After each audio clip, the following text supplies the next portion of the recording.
Hello, hello, hello. Hello, guys. Am I on? Check, check. Mic check. Is the mic okay? Okay. Hello, good day, everybody.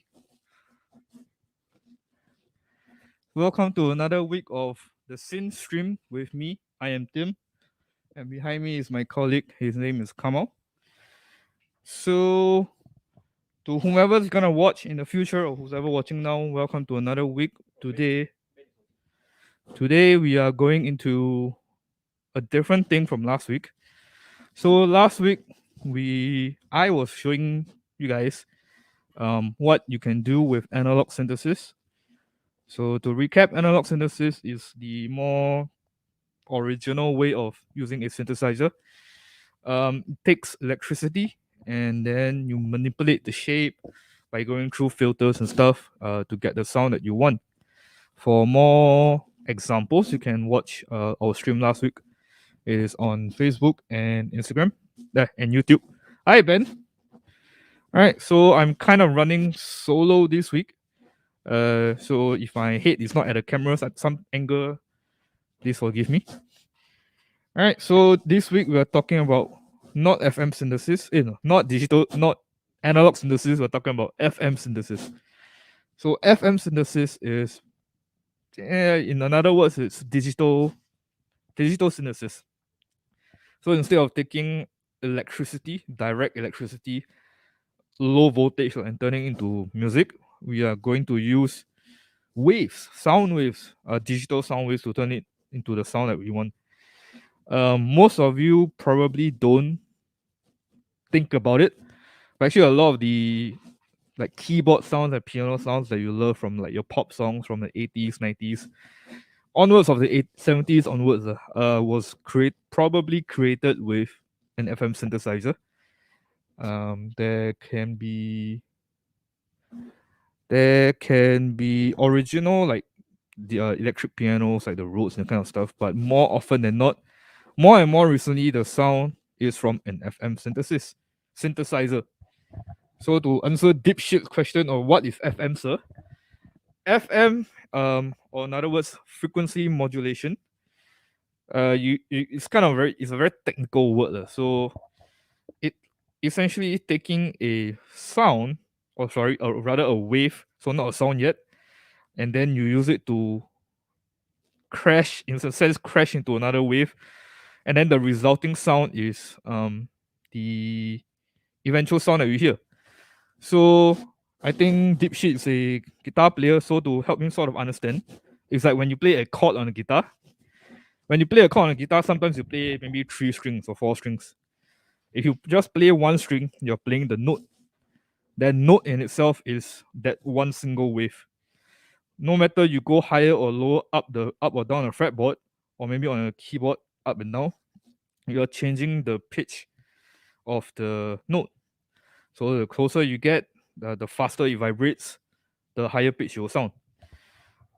What an FM synthesizer does is sort of like playing a chord. So you're not just having one note, you're having multiple notes. The eventual sound of the chord that you hear will be the sound that you play on the keyboard. So on a guitar, you have one note. On a synthesizer, we call it an operator. So an operator is basically the note. Where you press on it will be sort of like a modulator. So you then change the pitch or the timbre of the note depending on what the effect, what you do to it. So you can make it higher pitch, lower pitch. You can make it vibrate. And also sometimes when you play on the higher note, you kind of change the color of the sound a little bit. So the lower it is, the more muddy it sounds. The higher the pitch, the brighter it sounds. So I hope this answers your questions, dipshit. All right. So that is just a rough introduction to what a FM synthesizer does. So FM synthesizer, again, like I said, it's, instead of building on electricity, it's building on digital sound waves. To go a little bit into example, I am going to show you guys a slideshow. All right. I don't think I can play music, ironically speaking, as a backing, so it might be a bit dry, but just bear with me. So, this handsome gentleman right here. This guy is called Mr. John Chowning. He is the father of the Yamaha DX7, which is the first widely manufactured and distributed FM synthesizer keyboard in history. So this guy is American. You were thinking, hey, Yamaha Mega, why American? Because this guy, while he is American, nobody in the US wanted to support him then because, well, one, it was very unknown, and two, it was quite expensive to do it without any, shall we say, evidence of success. So he was a Stanford professor. He was a piano player or an organ player, I think.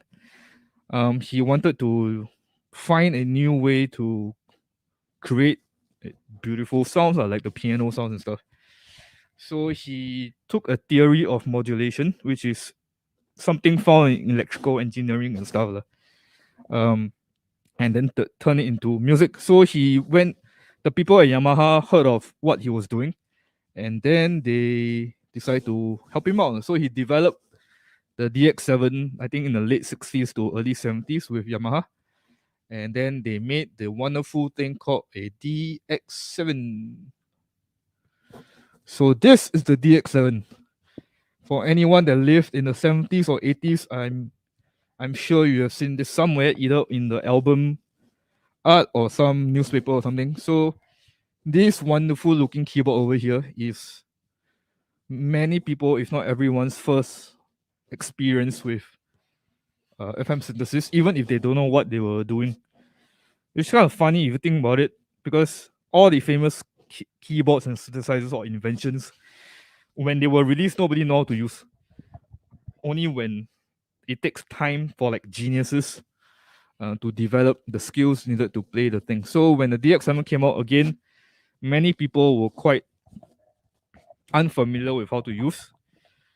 But when someone heard this, they were like, okay, maybe it's not impossible to play.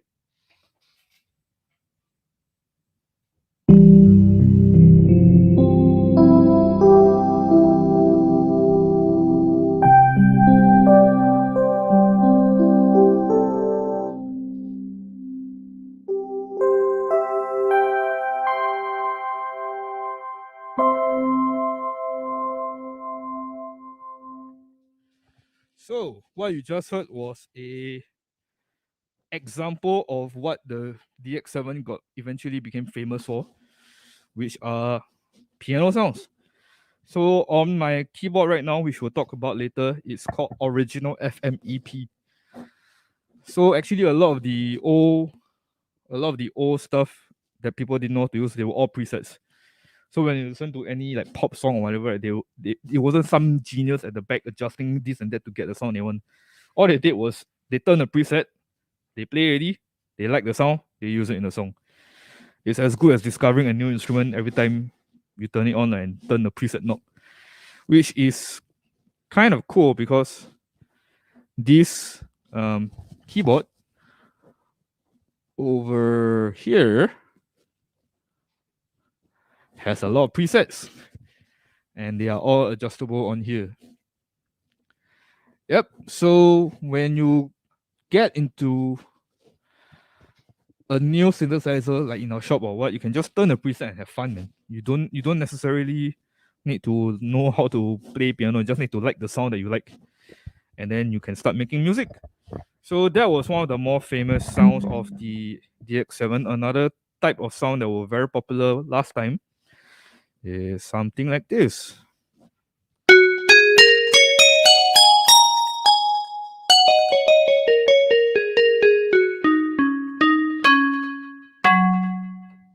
The marimba.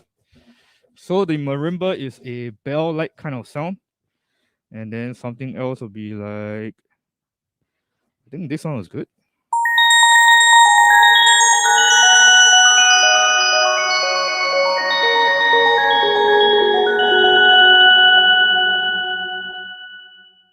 Yeah.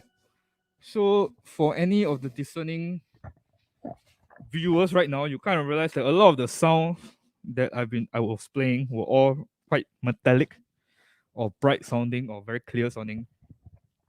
That isn't necessarily by coincidence, because if you think about it, the way that the keyboard is being made, the circuitry is relatively clean, so there isn't a lot of noise introduced into the circuit by accident. You can add them if you want, but by itself, the sound that they have are quite clean.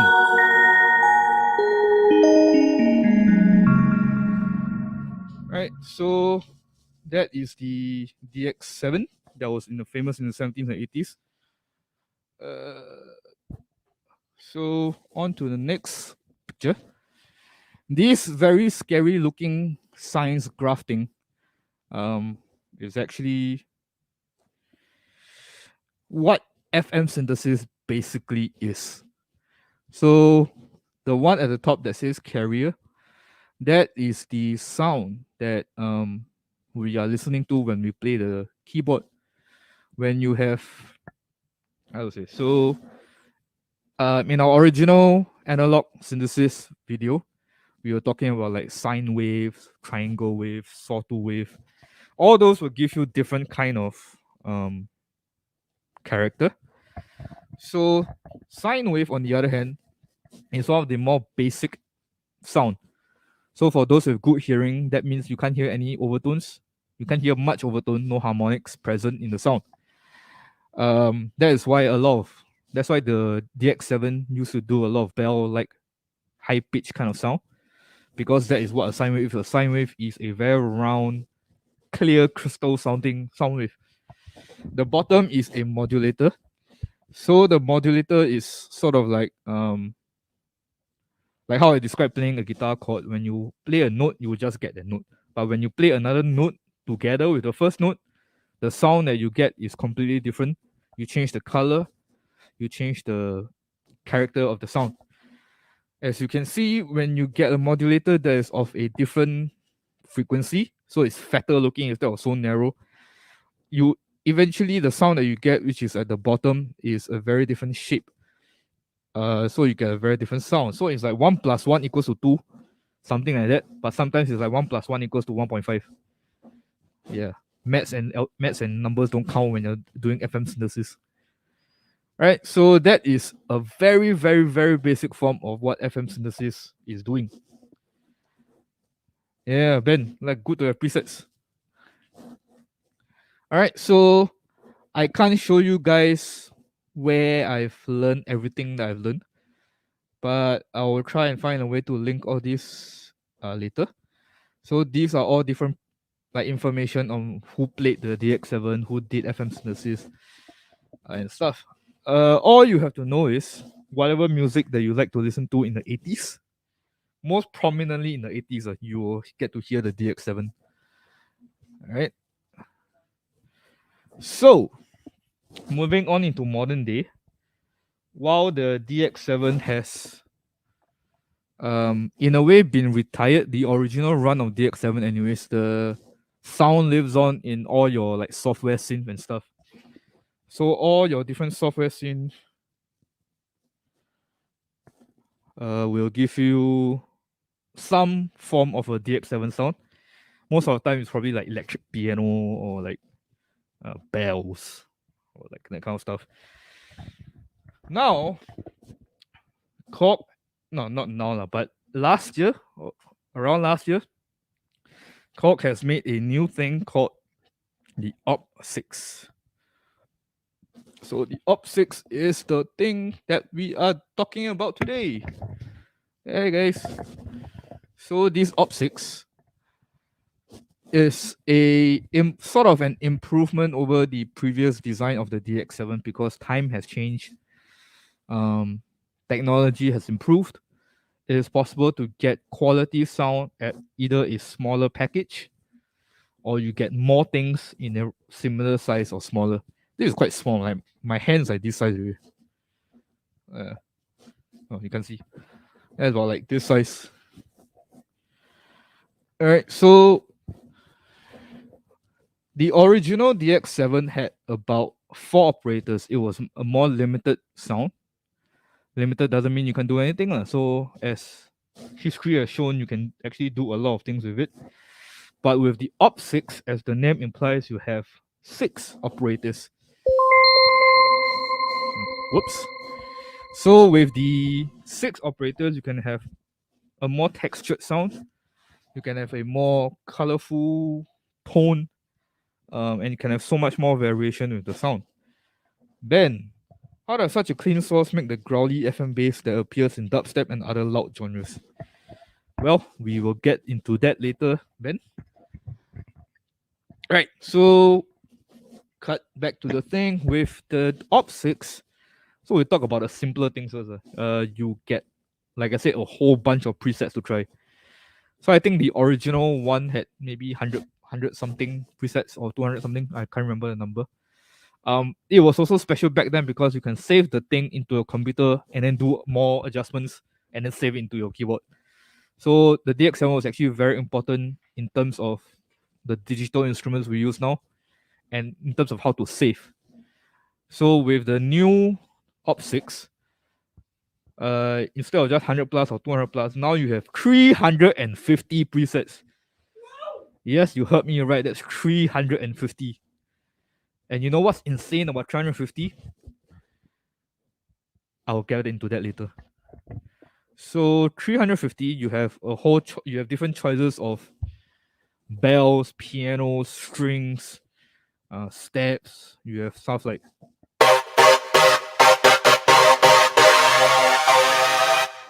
you have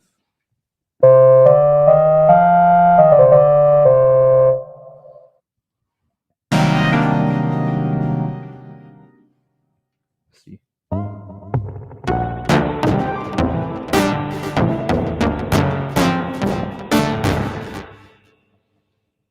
Yes, Ben, 350.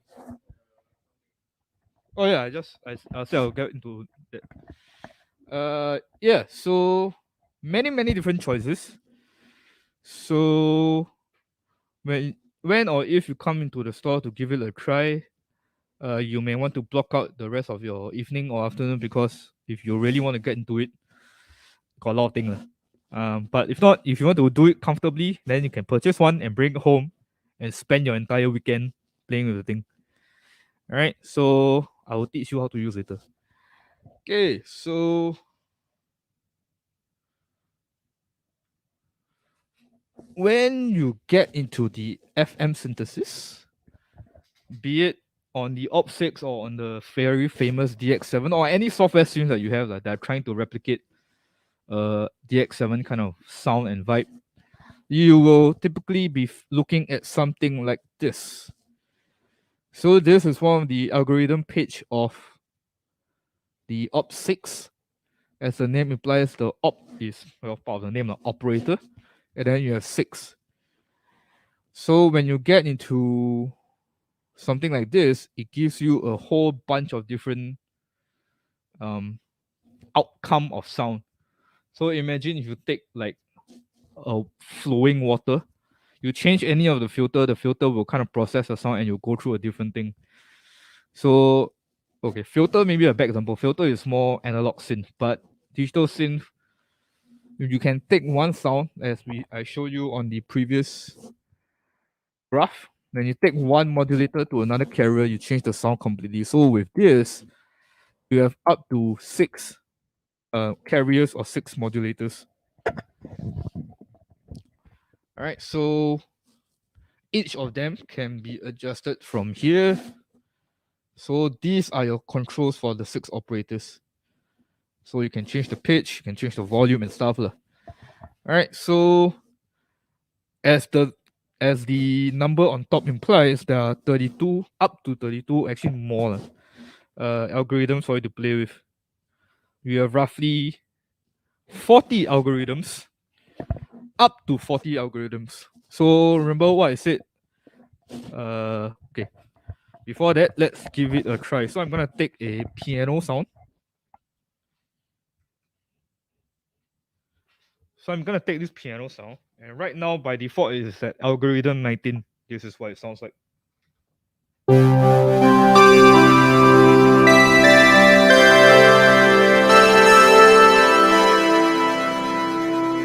If I change the algorithm,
I'm right here with Ting Ting. Yeah, it's a different song. So yeah, with just one preset, that's just one preset with 40 variations of sounds. So this is just presets alone. We haven't even got into making your own sound. So one of the cool things about FM synthesis is the fact that because there are different algorithms is like it's the order of which the carrier and modulator waves will be at. So when you shift one, or if you change one, or you adjust one, you are completely changing the tone of the sound itself without even affecting the previous or the original wave. You are just adjusting how much each little details can be adjusted. And that is where digital synthesis kind of win over analog. Analog, what you do get will be very organic, very kind of sound. You get a very warm, you get a very loving kind of tone. When you get into FM synthesis, when you get into FM synthesis, sorry, when you get into FM synthesis, first things first is you can save things. When I was showing the Minilog and the Minilog XD last week, they were different because they were modern versions of analog synth. The circuitry is mostly analog, but you have digital components to help like save presets and stuff. With the OPSIX, it's a fully digital synthesizer, so the full advantage of having a digital synthesizer is available in your hands. But the difference between this and having a maybe like a software sound, for example, is you have a dedicated machine to give you the full capabilities of what FM synthesis can do for your sound. And then when you get into recording, you can just hook it up to your audio interface and it will sound way better than most of what software synth can offer you. If you're playing very little stuff, then yes, most of the time you probably won't hear the difference. But if you're playing very dense, very heavy chords, if you're playing a lot of things happening at a very fast time, you will start to hear a drop off in software synth unless you pay a lot of money for them. Um, the OPSIX itself isn't necessarily super affordable for most people, but like I said, with just an update, because previously it was about 200 presets, now it has 350. It is continuously getting updated, continuously getting changed by users around the world and by KORG themselves. So for this price, you can do so much, and it's so small, relatively small. Right? Is it almost unpredictable about what slider will do? Not really. The slider kind of tells you what they're doing.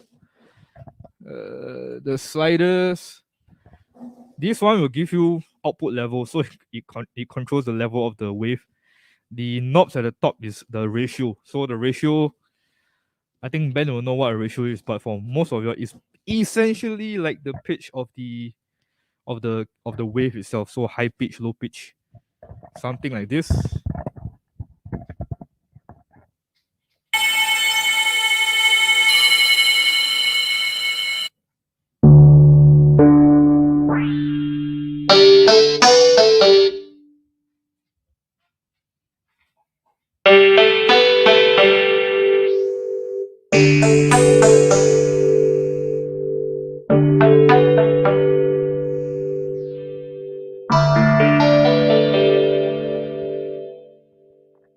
Yeah, so you can actually, it's quite easy to understand now, the actual keyboard itself.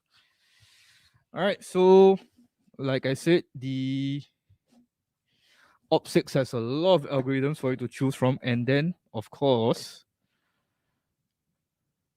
this is an example of what the different algorithms are available on the Voca FM, which is actually KORG's first attempt at, no, okay, I won't say first attempt, earlier attempts at doing a FM synthesis. But the good thing about the FM is it's quite smaller, so there's actually not much in terms of adjustments. So you can hook it up to a full size keyboard, do all your like sound design and stuff, and you can play it together already. It's very small. On the OPSIX itself, you get of course a more powerful engine, and of course you have full controls over the knobs and stuff. So yeah, again to repeat, 350 presets, 350 presets, and up to 40 algorithms. How is it? There's about 1,000 over variations of sound, notwithstanding any filters and stuff on this keyboard itself. That is insane. That's an insane amount of choices, man. So you can get into the thing completely without knowing what FM is. Still, if you haven't listened to much of what I said, all you have to do is turn the preset, turn the algorithm, and you can start playing already. So that is the cool thing about the OPSIX. So for most people that are doing for that knows what the OPSIX is, or rather know what FM synthesis is, and you know what the previous DX7 can do, you will know that this is not just an FM synthesizer. KORG calls them the altered FM synthesizer. So what does it mean by altered FM synthesizer? So when you get into the thing, at the end of the day, the original DX7, it was very good sound, but it was limited in today's context anyway. So it mostly ran on 4 operators of sine waves. So sine wave is clean, very pure. On the OPSIX itself, you not only do you just have FM, you have waves for you to choose. You have many different kind of operators for you to choose from. So you can choose the original FM. You can choose a ring modulator operator. You can have a filtered operator. You can have a filter FM operator, and you can have a wave folder operator. I don't even know how to begin explaining all of that to all of you, but one day we'll learn. All right. So, oh yeah, one more thing. So on the keyboard itself, if there's this on camera, I think it looks like a little dot. Is the OPSIX compatible with DX7 presets? No, you can't you can't have your old presets if you had a DX7 into the OPSIX. But I think most of the popular ones should be able to be found inside here on the OPSIX itself. But if you have to do any adjustments, it will have to be done on the OPSIX. All right. Hope that answers your question, Mr. George Leong. Right. So for most people who don't know much about FM at all, but you want to take a chance, try something different, this little dice picture over here is called a random generator button. So if you want to change sound, but you don't know what to do at all you have to do is just press this dice. You'll get into randomize, and all you have to do is press yes to randomize. Press yes again. Randomizing, and now it's a completely different sound.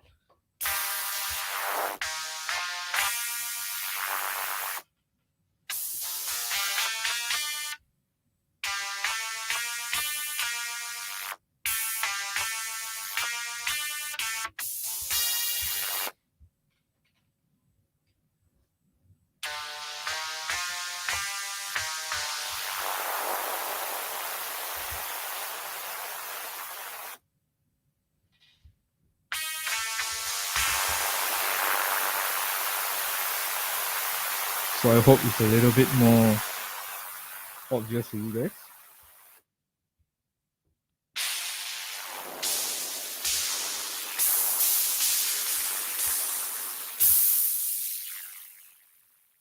Yeah, so it's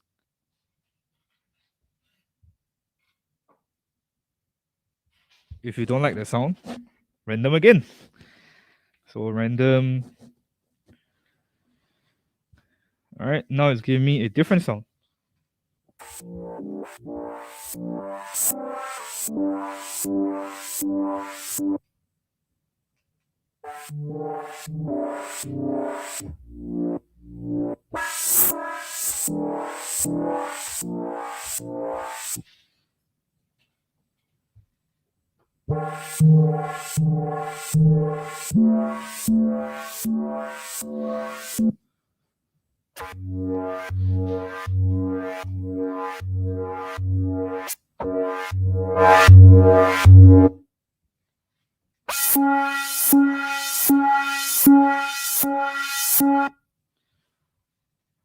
So that was a very quick example of what randomization can do.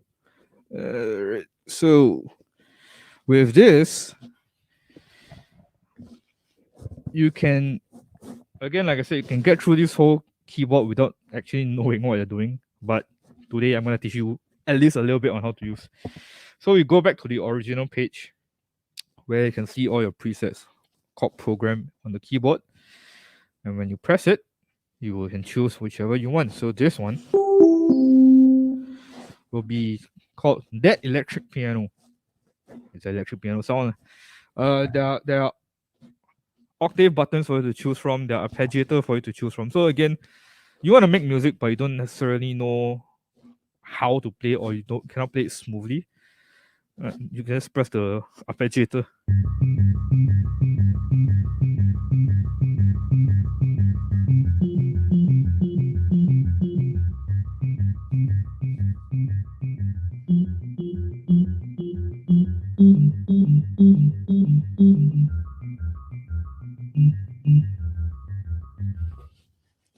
Alright, so the arpeggiator is gonna help you make the actual not make the actual melody, but give you at least a rough rhythmic or melodic idea on the song that you want to make. Alright, so there's the arpeggiator. So the other thing that this has is a sequencer. So a sequencer is the keyboard has already done it for you. It's a pre-programmed sequence of notes. So again, it's more of your melodic thing. I can also give you a rough idea on actually what the piano is, the keyboard itself can do for you. So right now I'm on preset 22 called combo piano. So on a combo piano, I heard this. I actually quite like this.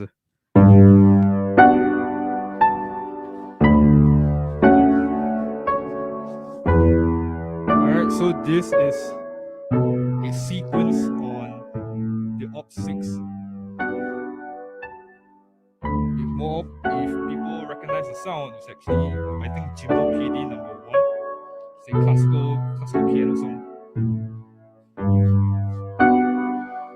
So on a bigger range of keys, you can probably play it yourself. If not, you can just key in the notes itself and see what there is. And to see it, all you have to do is go into the sequencer page, and then each step will be shown to you, like what notes they are at.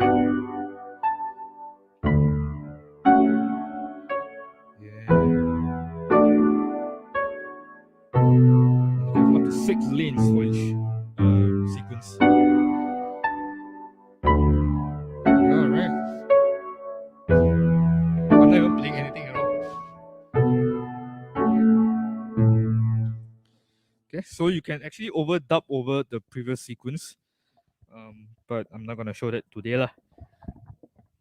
Okay, so how to show you what an actual OPSIX can do. We are now going to the empty preset to show you how to make your own sound if you want to. So I'm gonna go for the more familiar electric piano-ish kind of sound. So many presets, oh my god. If you want to access them faster, you can actually just save them to your favorites, so you don't have to like keep scrolling. But okay, now we are at an empty preset. We are going to initialize. So now I'm at preset 351. All right, so operators are all over here. So right now I have 2 carrier waves and 4 modulator waves, which means the only sound that I'll hear right now are coming from operator 1 and operator 3. So this is what 1 sounds like. And this is what 3 sounds like. It is the exact same thing.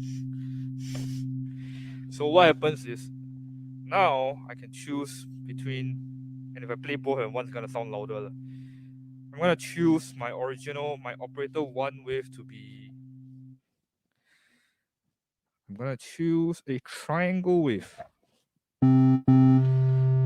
So for people that watch the last one, you understand different waves have different sound. It already sounds vaguely like a keyboard already, but of course not a real piano. So that's why I'm gonna need a sine wave for that. So I'm gonna go back to operator 3. So this is what operator 3 sounds like by itself again. And now combined with my first operator, this is what it'll sound like.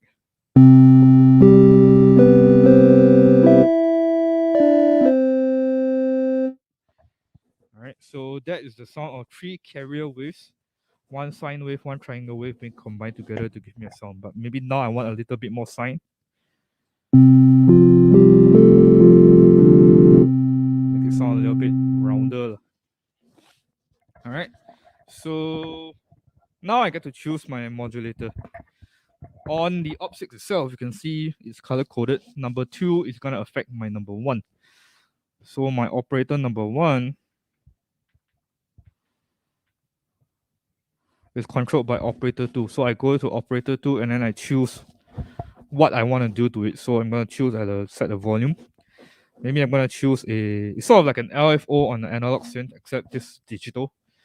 So it's not so much an LFO as it is just another O. So that will combine the sound. So I'm going to choose maybe a saw wave. All right, so saw wave is going to modulate my original triangle. This is without any modulation.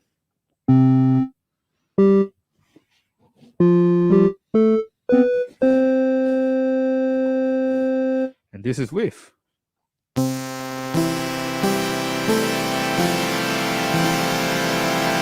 Okay, now it's getting a little bit too sitar sounding. So maybe I'll change the wave to a triangle wave. Let's see what that sounds like.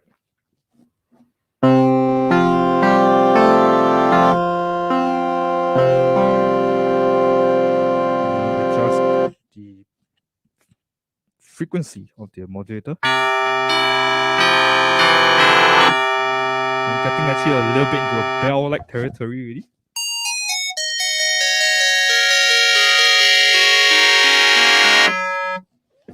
Alright, so let me change again. Too much, okay. And make it a little bit rounder.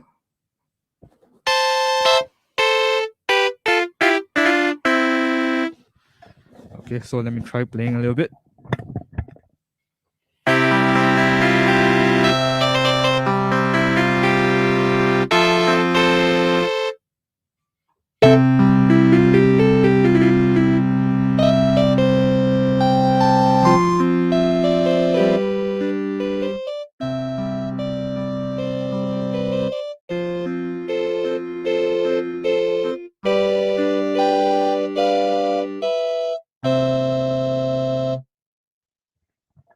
Alright, I kind of like that sound. Okay, so getting into operators 4, 5, and 6, I'm gonna choose them again. I'm not exactly sure what I want more from them, but let's say I put them at equal level. Okay, so my operator 4 is handling a higher pitch.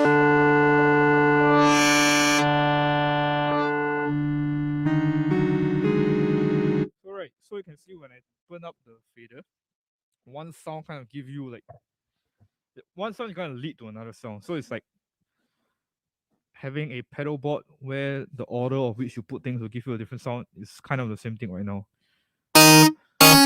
So now it's actually sounds a little bit more like an organ.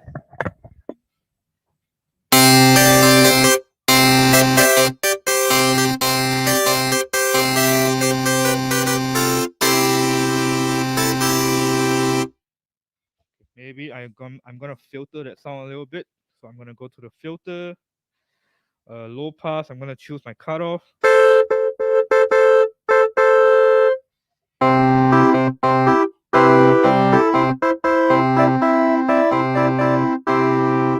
A little bit more high end.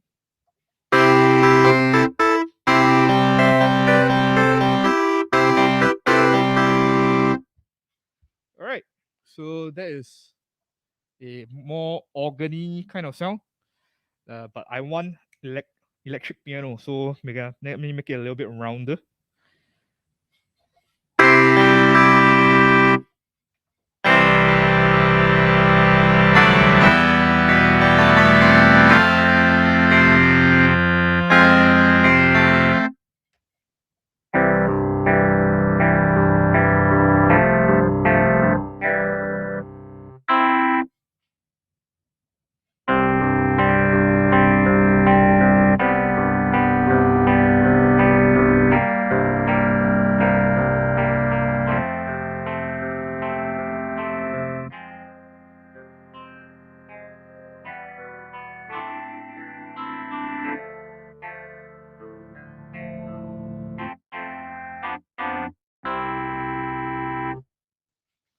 it a little bit rounder. So let me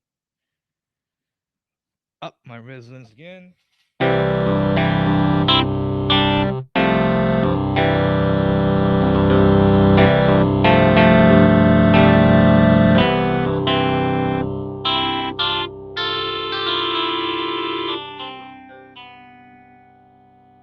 that's roughly the idea that I want.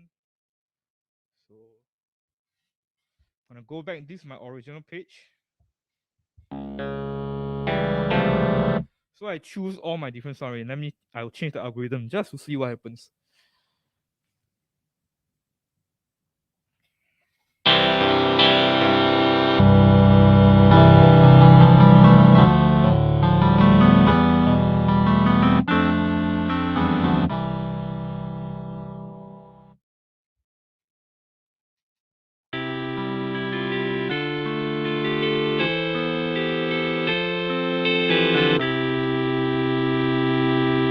Changing the algorithm kind of helps me a little bit more.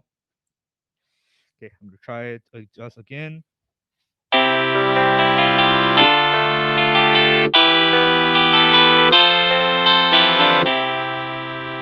I think I prefer number 5, so I'm gonna go back to number 5.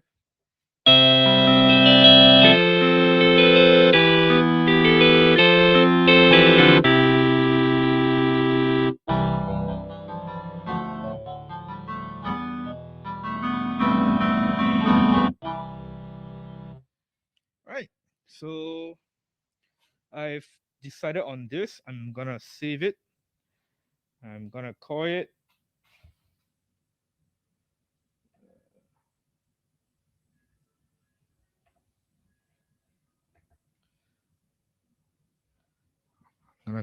Teenit, because I'm lazy and that's my name.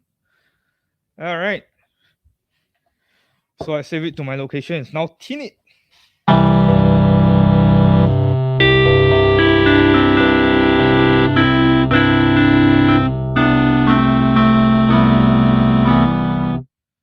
All right. So this is the sound that I want. I've not chosen any effects yet. So maybe let me give you some reverb.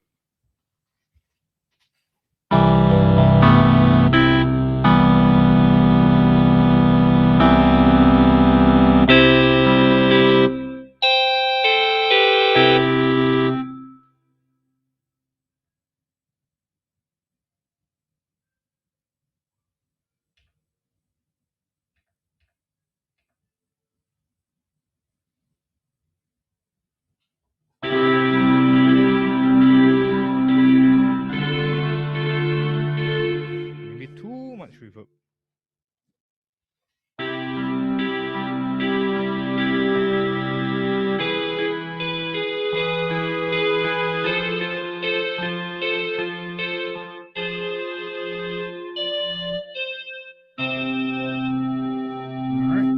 Kind of like that.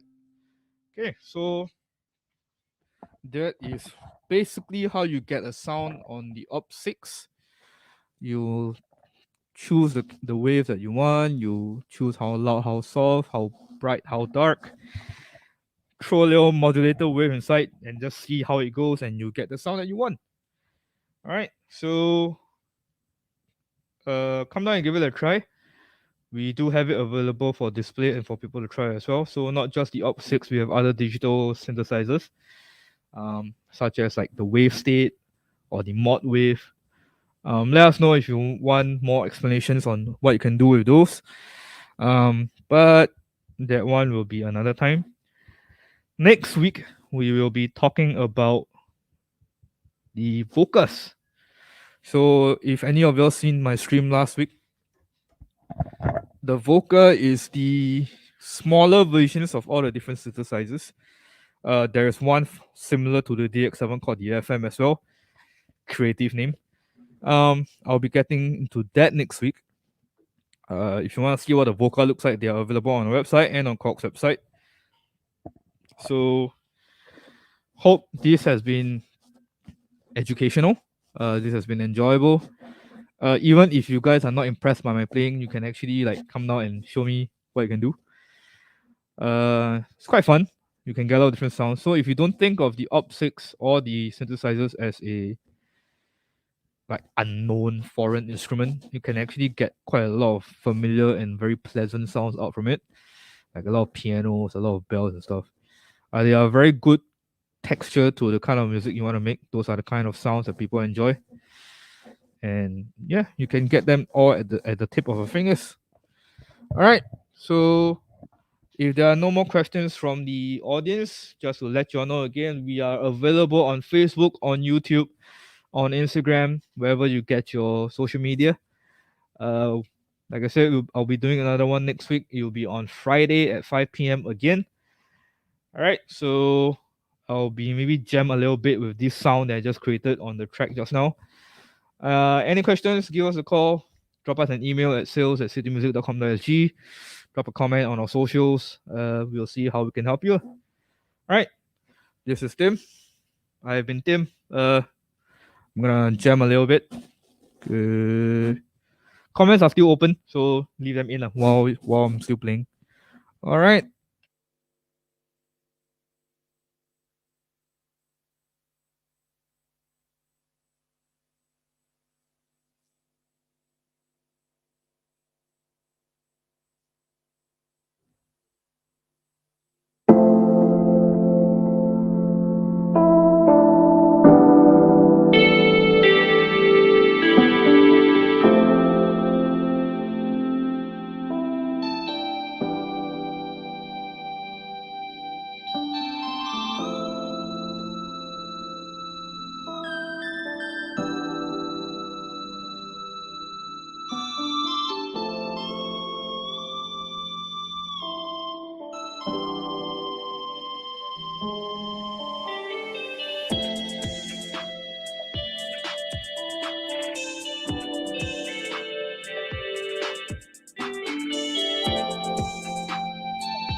All right.